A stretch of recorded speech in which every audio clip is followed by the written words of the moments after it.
Boa tarde, sou Claudivan Nicolau, quero te agradecer por você parar por um minuto para ouvir a Palavra de Deus. Nós vamos aqui dar sequência às videoaulas que estamos aqui no nosso canal no YouTube. Assim como já falamos nas videoaulas anteriores, nós fizemos aí na última videoaula uma aula de defesa da Palavra de Deus. Pois bem, dentro desta videoaula que nós queremos iniciar agora, nós vamos falar um pouco sobre as doutrinas da Palavra de Deus. Ou seja, como o ser humano, como eu e você, como um cristão deve aplicar a Palavra de Deus na sua vida, para que ele possa, primeiro, ter comunhão com o seu Deus, com o seu Criador. Segundo, para que ele possa desenvolver de maneira agradável a vontade de Deus, ao passo que seja abençoado por Deus em tudo quanto você venha a fazer sobre a face desta terra. Ou seja, a doutrina da Palavra de Deus é algo que é da vontade de Deus. Nós vivemos hoje em tempos que não são mais os tempos antigos, não são mais aqueles momentos em que o homem vivia no homem das cavernas, por exemplo, ou como Moisés, entre outros, que viviam em tendas. Hoje nós vivemos numa outra época, uma época de modernidade, uma época de tecnologia avançada, mas interessante e importante saber que os tempos mudam. Mas a vontade de Deus, assim como Deus queria que seu povo vivesse lá no passado e hoje também, é muito importante compreender que a doutrina de Deus ela é imutável. Então nós vamos falar um pouquinho sobre a doutrina, como nós devemos seguir ao Jesus de maneira agradável nos dias atuais. Amém? Primeira doutrina que nós queremos falar nesta data, nesta oportunidade, é a doutrina do pecado. O que é isso? A doutrina do pecado, chamada também pelos teólogos de armatiologia, ou seja, a doutrina do pecado, aquilo que regulamenta o pecado na palavra de Deus. Pois bem, pecado, como já falamos, significa errar o alvo. Então, quando o homem, lá no Éden, desobedece a palavra de Deus, quando Eva desobedece a palavra de Deus e leva aquela fruta proibida do conhecimento do bem e do mal a Adão, ali houve uma desobediência. Então, eles erraram o alvo e a partir dali a geração, ou seja, a partir dali a raça humana passa então a ficar em pecado, a desobedecer a palavra de Deus. E de tempos em tempos Deus preparava situações para que o homem pudesse estar novamente em comunhão com ele. Dentro do Antigo Testamento nós vemos aí que Abel levava sacrifícios e ofertava holocausto a Deus e Deus se alegrara. Ou seja, o sacrifício e o holocausto era como Deus perdoar o pecado de Abel e de todos aqueles que eram como Abel. Depois o tempo se passa, nós vemos que Abraão também foi chamado por Deus, saiu da sua casa, da sua parentela e também sacrificava a Deus. Moisés, na época já no Antigo Testamento, na lei, era uma exigência de Deus que houvesse o sacrifício para o perdão dos pecados. Ou seja, dentro do Evangelho nós vemos que Jesus, na plenitude dos tempos, exige também que nós venhamos a pedir perdão em nome de Jesus e que o sangue de Jesus venha nos purificar de todo pecado. Então, pecado é quando nós infringimos o mandamento da palavra de Deus.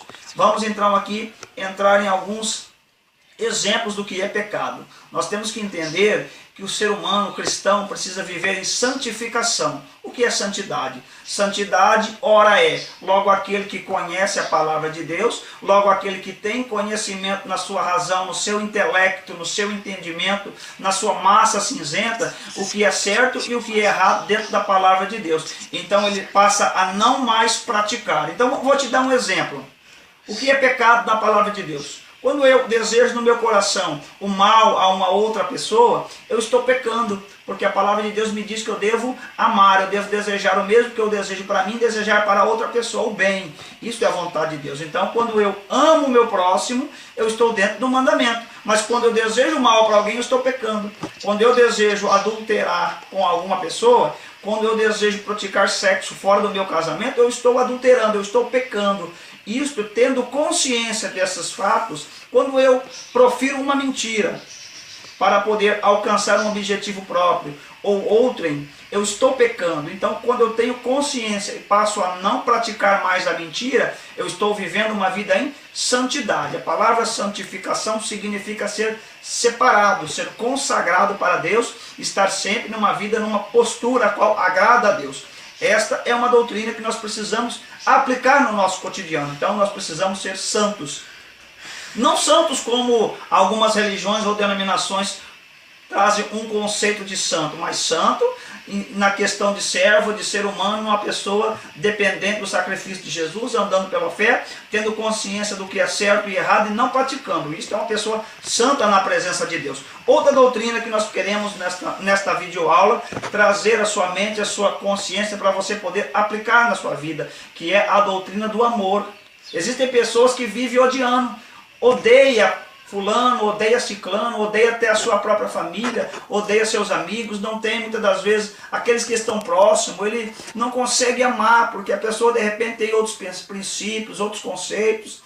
Amor, acima de tudo, um amor ágape, um amor de ser humano, um amor ao próximo. Não um amor filé, um amor de carne, um amor de namorado, de marido e esposa, não. Mas o amor ágape, amor de família, amor de desejar o bem ao próximo. Então quando eu amo incondicionalmente o próximo, eu estou exercitando uma doutrina que é a doutrina do amor. Haja vista, queridos, que nós possamos saber tudo, conhecer a palavra de Deus de A a Z, ou de Gênesis a Apocalipse. Mas se nós não tivermos amor, assim como Paulo fala em Coríntios capítulo 13, nós não vamos agradar a Deus. Esta é uma doutrina. Se você não ame, passe a amar hoje, porque o amor é da vontade de Deus. Próxima doutrina que nós queremos falar nesta videoaula, que é a doutrina do perdão. Será que você, como eu, tantos outros, já não tivemos oportunidades, situações que pessoas fizeram alguma coisa que nos desagradaram, que nos entristeceram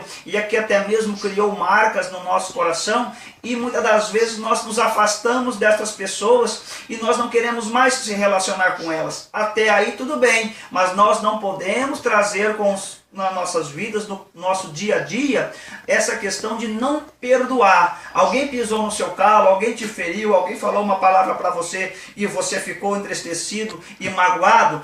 A Bíblia Sagrada diz para mim e para a tua vida que nós devemos perdoar. Então passe a partir de hoje a perdoar. Se você perdoar o próximo, existe na palavra uma promessa. Assim como Deus perdoa as nossas ofensas, assim como nós perdoamos os nossos ofensores. Se eu não perdoo aquele que me ofendeu, como posso querer eu que Deus perdoe os meus erros? Há uma condição para o perdão de Deus. Eu preciso perdoar o meu próximo. Então passe a perdoar. Mas como, irmão, eu vou perdoar se o que eu sofri na minha vida é algo que não posso perdoar, é muito grave? Quero te dizer uma coisa. Perdoe. Peça graça a Deus, porque Deus vai te dar graça, e a partir do perdão, a mágoa, a tristeza, a rancor no teu coração será arrancado, porque Deus ele é fiel e te dará paz no seu coração.